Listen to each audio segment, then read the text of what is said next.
Hello and welcome to another Tri-tutors video. In today's video we're going to be unpacking some techniques of humour. So techniques of humour are very important to know for any sort of advertising, cartoon or visual literacy questions that you will get in English paper 1. And what techniques of humour are, it is how humour is created. So it's these different ways in which something can be deemed funny or which is humorous. Now obviously there are many more techniques that we'll go through today, because this is just going to be a short video. We're going to talk about the main ones that tend to crop up in English exams, and we're going to understand firstly what they are, secondly how to answer questions on them, and thirdly I'm going to provide you with a little bit of an example so that you can see the techniques in practice. So let's get started. So our first technique of humour is a pun. A pun is a clever play on words. So it usually involves some sort of homophone pair or homonym pair, but not always. Remember that it can be a clever play on a certain word, but it can also be a play on a group of words, sort of like an idiomatic expression. So when you answer a pun question, always quote what the pun is. So quote the word that is being played on, and then explain the two potentially different meanings or interpretations of this word or phrase. So let's have a look at this example.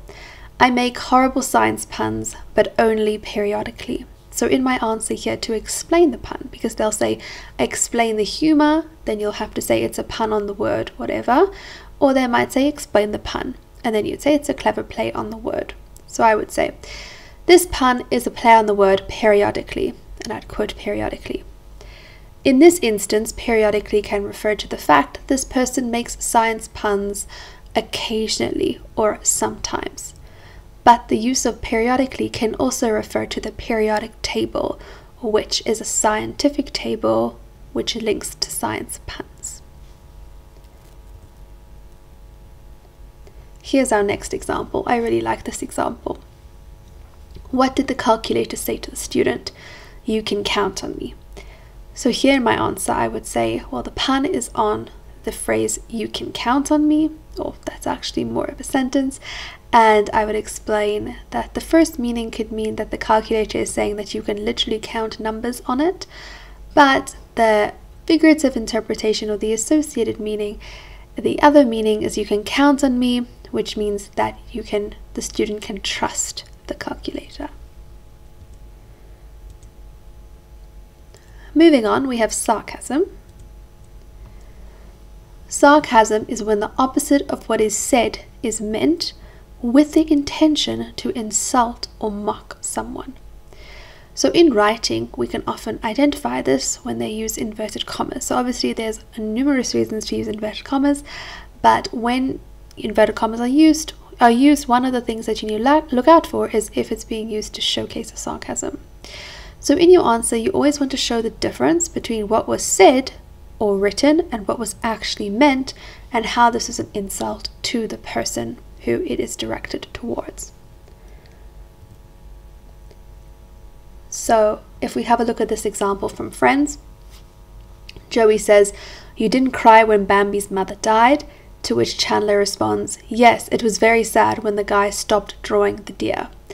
So this is very funny interaction, right? It is quite humorous. We can see why sarcasm is a technique of humor, but you can see that what Chandler says literally is, he's not being offensive at all. He's saying it's very sad when the guy stopped drawing the deer, but we can understand that he's actually meaning the opposite of what he's saying. He is actually mocking Joey for being sad when the guy stopped drawing the deer and Bambi's mother died in the cartoon.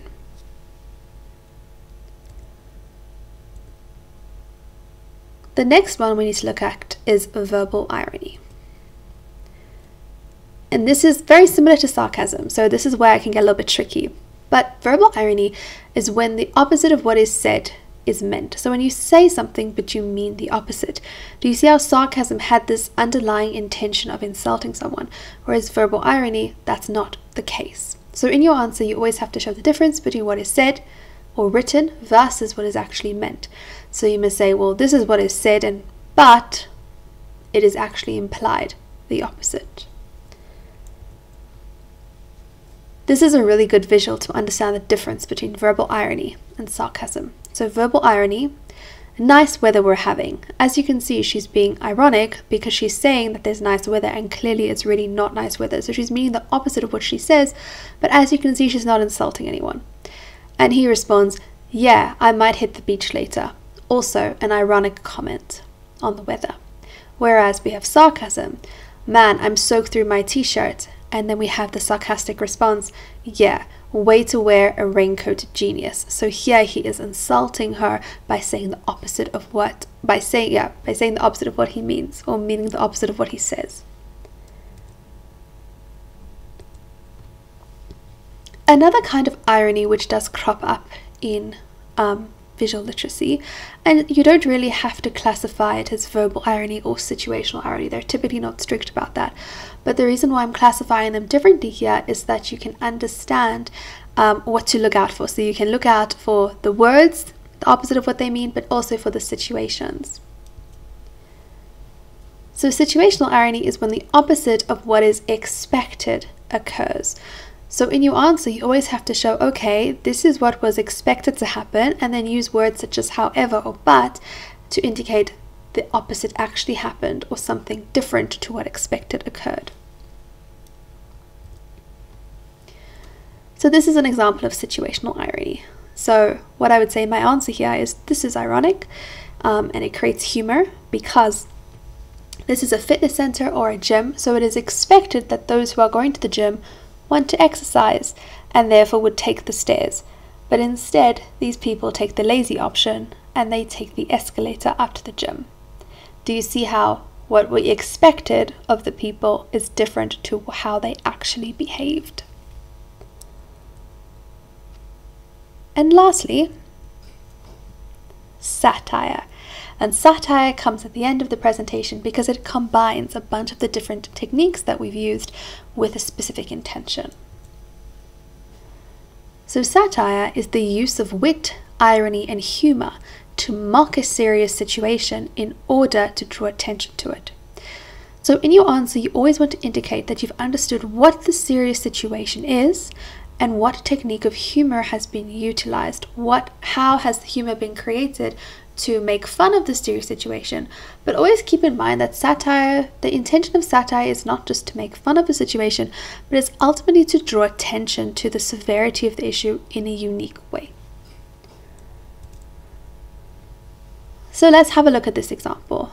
We have here a sign. This is a shop, taxi spare parts. This is clearly a South African cartoon because it's about taxis, and we can see here what are the different supplies that are there. We have wire, string, glue, masking tape, scotch tape.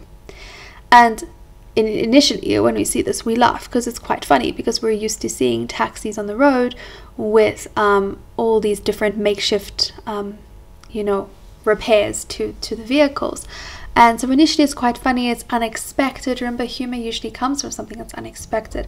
However, this is actually quite satirical because it's talking about a very serious situation, in the sense that if a taxi or a vehicle is not repaired properly, it actually causes real issues on the road, real safety issues. And we know that there are terrible instances of accidents, deaths, and injuries as a result of not fixing a vehicle properly. So do you see how it's alerting us to this serious situation, but at the same time it is, well, through humor ultimately. Thank you so much for watching. I hope that you found this video helpful. Please remember to give the video a like if you enjoyed it and you found it beneficial, and to subscribe to the Tri-tutors YouTube channel. I'll see you in the next video.